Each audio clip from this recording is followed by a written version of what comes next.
The movie begins with Brian Godlock frantically running through the streets of his neighborhood. In the distance, there is the sound of gunfire, and he chases after the sound. He then spots two cars of rival gangsters who are in an intense shootout with each other. One set of gangsters manage to kill the rival driver, causing their car to crash. The gangsters are coming towards Brian's direction, so he searches until he finds a metal pipe. He then lay-weights the car, and as it comes close, Brian smashes their windshield, almost causing them to crash. The men then turn their guns on him, forcing Brian to run for his life. He then spots a forklift, and on instinct he uses it to jump over the gangster's truck, which decapitates one man. Brian is however shot in the back by one of the survivors, and the man, who looks like he lost a fight with his tattoo artist, brutally shoots him in the throat and leaves him for dead. Brian is rushed to the hospital clinging for life, with his wife Saya praying for his speedy recovery. The doctors manage to save Brian's life, and after a while, he is recovering in the hospital. He is soon visited by Detective Vassal, who looks him over then leaves his card. After a few days, Brian awakens, and Saya rushes to his side with tears of joy in her eyes. Brian begins therapy learning to walk again, but he has lost his voice in the attack, which torments him as he tries screaming at himself in the mirror with tears in his eyes. Brian is gifted an artificial voice box by Saya, but the frustration gets the better of him and he begins to shut down. Brian is discharged from the hospital after a while, and I'm sure you're itching to know what happened, and we will get there soon. Saya drives Brian back home where he passes signs of a clearly run-down city, overflowing with gang violence and degenerates. The couple eventually return home in silence, the place where tragedy struck. Brian recalls better times when his son Taylor was still alive and the two enjoyed playing in the front yard. Brian is in tears as he stares at the now empty yard. Inside, Taylor's toys still sit on the table, along with the Christmas tree with his presents still wrapped. Brian breaks down once more in tears, unable to cope with the loss of his boy, and Saya hugs him as he cries in anguish. On a table nearby, he sees the news report of the slaying of Taylor by gangsters, and he rips it. He goes to the kitchen and grabs a bottle of vodka. He mouths to Saya to help him, but she breaks down in tears, not knowing what to do. The next day, Saya is getting ready for work, and it's clear that Brian did not sleep in the bed that night.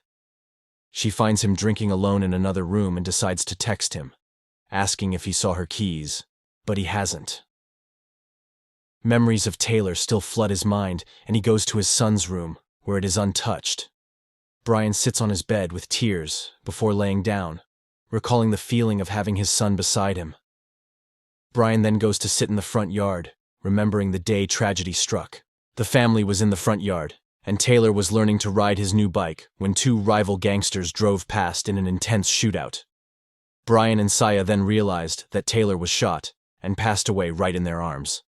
Unable to sit around any longer, Brian rushes to his work shed where he clears off all the vodka bottles before grabbing his tools. Saya returns home and takes a minute in her car before heading inside. She does not see Brian anywhere around and texts him.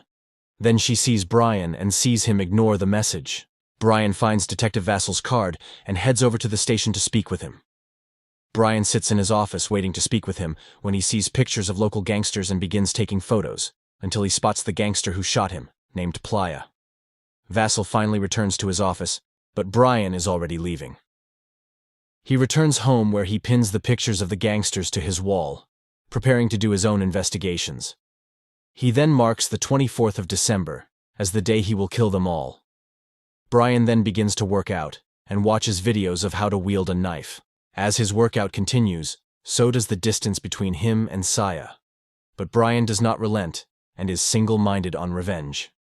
A few months later, Brian buys himself a used car, ecstatic about getting closer to his goal. While Saya is burdened with bills, she hears him working at nights modifying his car, and she also begins to brake. Brian also gets himself firearms training, but initially sucks at hitting his target. Nonetheless, he buys himself a stash of weapons and begins to listen to the police radios. Finally, one night, Brian pulls himself away to spend time with Saya, who misses him, but has now decided to move in with her mother and leaves. Brian then takes out his anger on his training dummy.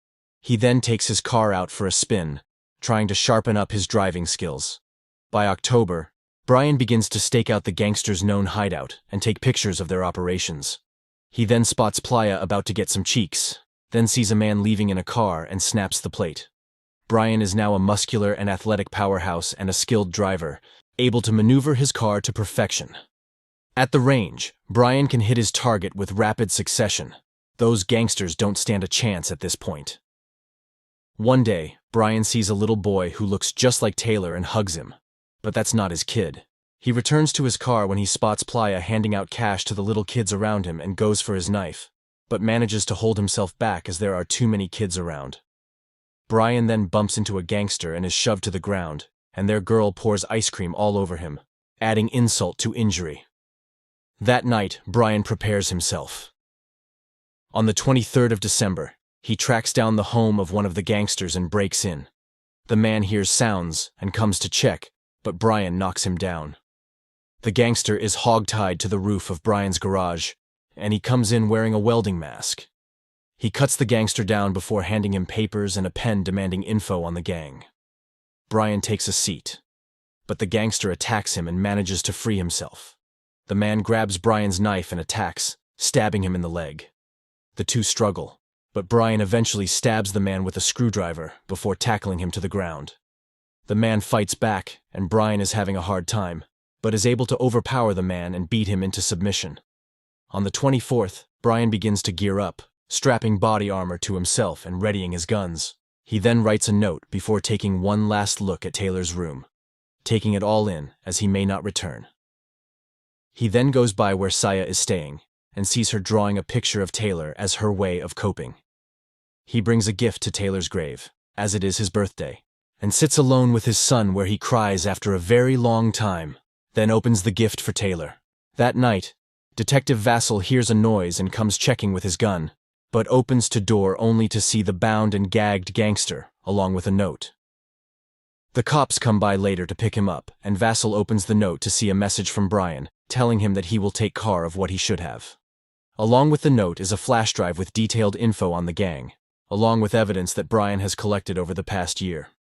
Brian is driving when he hears a police report about gang activity and heads over. He sees two gangsters beating and robbing a couple.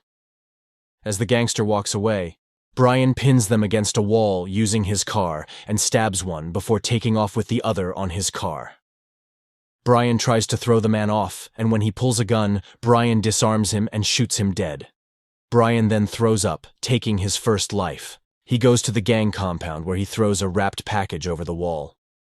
A man brings the package to Playa, his boss, which turns out to be the fingers of the dead men. There is another massive gang shootout in the city, with multiple cops hit and taking cover. Brian pulls up to the scene and sees a female cop get shot. He then drives into the mix, shooting and killing the gangsters he can, while one man is live streaming the car directly to Playa. The gangsters fire on the car, but Brian manages to push them back. He tries saving the cop, but she gets shot on her way in and dies right next to him. Brian pushes her out the car before spotting the guy streaming the entire incident and sends him flying with the car. Brian picks up his phone, sees the live stream, and shoots him dead for Playa to see.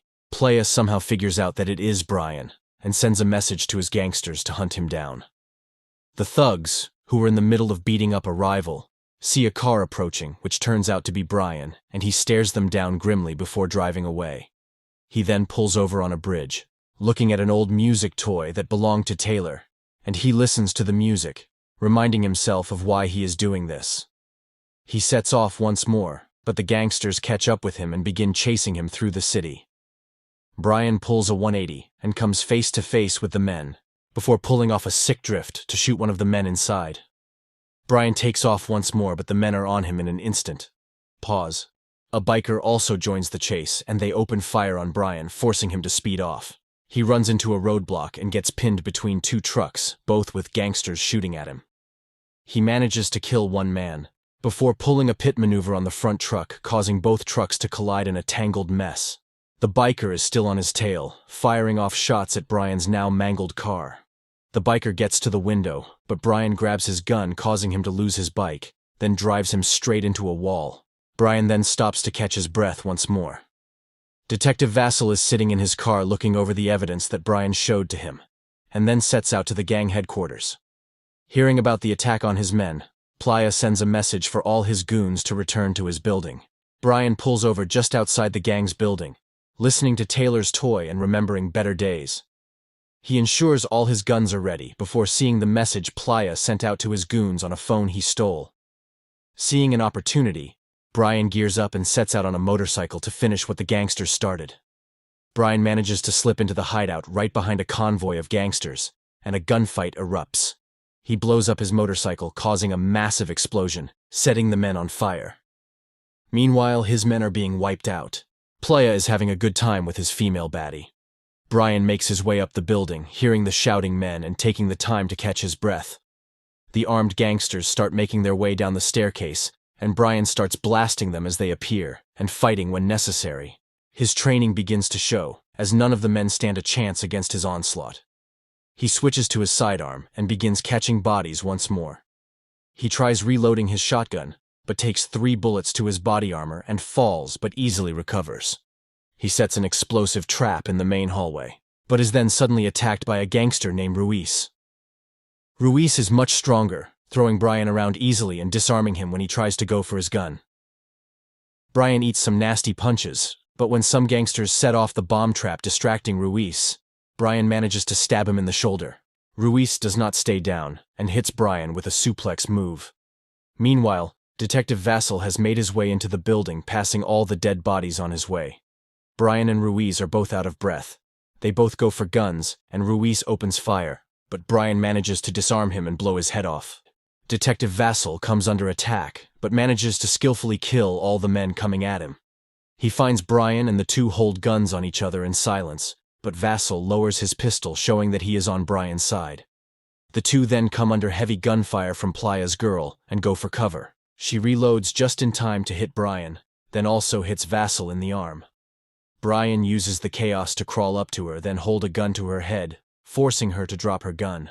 Brian cannot bring himself to shoot her, so she pulls a pistol and shoots him twice, before shooting Vassal. Seeing this, Brian then shoots her dead.